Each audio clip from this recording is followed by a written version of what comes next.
right. Amazon. So everybody's going to be shopping for Christmas. If you haven't started already, that's not me. It'll be a couple months before I get into it. But anyway, most of you will start shopping for Christmas very soon. Grab the Amazon link in the description section.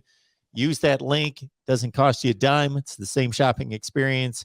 Helps us build the channel here at the Voice of College Football if you want this to continue. All right. You mentioned play calling. Rhett Lashley has a big reputation. There's 7 games in the books. What has the play calling been compared to what you expected it to be? Mark, one thing I saw this past week that really stood out to me, in all honesty, was confidence. Now, I've said this before. Someone asked me, Hosom, what was the difference this past Saturday? And I said, confidence. Now, that confidence can be Rhett Lashley in TVD in the play calling, TVD's confidence as a football player, TVD's confidence in these wide receivers, the wide receivers' confidence in him being able to get in the ball. Because it seemed as though when we're watching the first couple of games, again, we're talking about a hurt De'Aaron King. It seemed like De'Aaron King was either going to throw a deep or a check down. We really didn't see a lot of the end over the middle of the field kind of throws, or even like a backside. Let's say, for example, his 3 reads are to this side, and it's a 3-by-1. The backside guy, for in some instances, looked like he wasn't even running his route hard because he knows De'Aaron ain't going to turn around and throw the ball to him. Okay, so it's like these wide receivers are starting to, I got to run my route hard. I got to be in position because Tyler can get the ball to either one of us. I don't care if it's 15 yards over the middle, 25 yards deep, or a 5-yard check down, or him taking off. You also see the confidence and the camaraderie on that offensive line growing. So,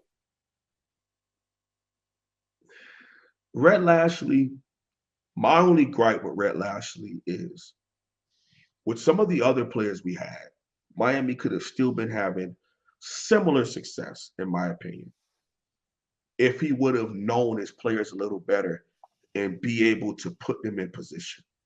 That's all I'm saying. Because magically, 2-3 weeks later, he was able to put all these guys in position. But before, it looked like we struggled to even get first downs.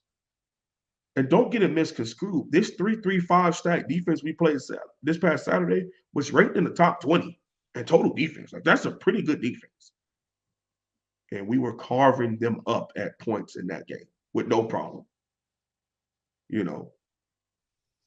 So when it comes to seeing the growth in Rhett Lashley,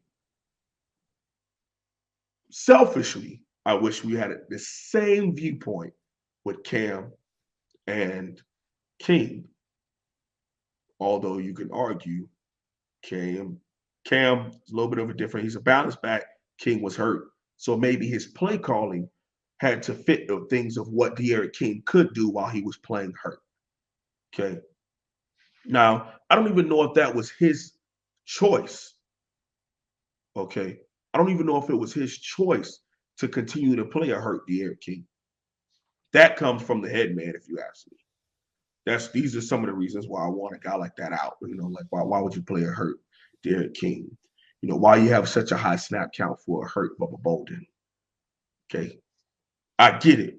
But there comes a point where it's your job as the coach to override and save a young man.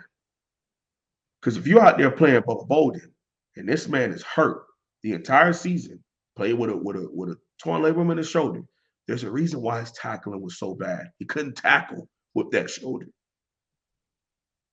Why not talk to him about a red shirt? You know what I'm saying? Why not be able to say, don't call him son, because I don't like when coaches call you son. It's really weird. Young man, Bubba, hey, Bolden, we need to sit down with your family. We got to talk about this. I know you don't want to come back for another year, but you're hurting yourself out there. You're hurting your grade with how you're playing, your stock, because you can't play the way that you want to play because you are hurt. I know it hurts you and it pains you not to be on that field. But we got to think bigger picture here. Because shoulder injuries end careers, man. So it's a real tough injury to come back from, especially when your shoulder is a part of what you do as a tackler on the defensive side of the football. That's my perception of what happened. That's just my perception of what we should have done.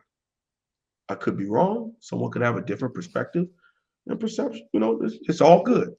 It's all relative, man. Hey, it's different people's view. But in my opinion, that's how we should have handled the Bubba Bolden situation. But back to Red Lashley. It's still a little simplistic, but it's getting slightly diverse. Like I said, being able to add a cheat code in there where we're motioning Mike Harley behind the QB, in front of the QB. Because behind the QB indicates defensive back moving. In front of the QB indicates linebackers movement. So you get to kind of get a nice cheat code with what's going on in the front seven and in the back end based on just simple motions coming out in different formations, but it's the same play. So it's slightly getting diverse. But then we get into situations where it's 3rd and 1 or 2nd and 1, and they know that you're going to run the ball. And then you telegraph into them being right about you running the football, coming out on goal line on your half of the field on 2nd and 1, making it 3rd and 5 because you get a TFL. All right. So I do like some of the things we're seeing. And throughout the season, we're seeing it get better and better and better, slightly, slowly, but it is getting better. So we'll see what's going on with Rhett. Hopefully this fan base doesn't start the whole Rhett Lashley's going to leave for a different job thing. That's just their staff is still around. And Mark, at the end of the day, when rumors start, as an assistant coach, when rumors start flaring around about the head coach being canned, you start doing things a little different, not to save his job, but you are basically auditioning for yourself, okay? Because once things are cut here, if it ever does happen, then you're going to have to go out and try to find another job. And you want to make sure that what you did and what you participated in that previous season was successful so that you can go get you another job and keep feeding your family. So I think that's partially what we're seeing with Rhett Lashley also.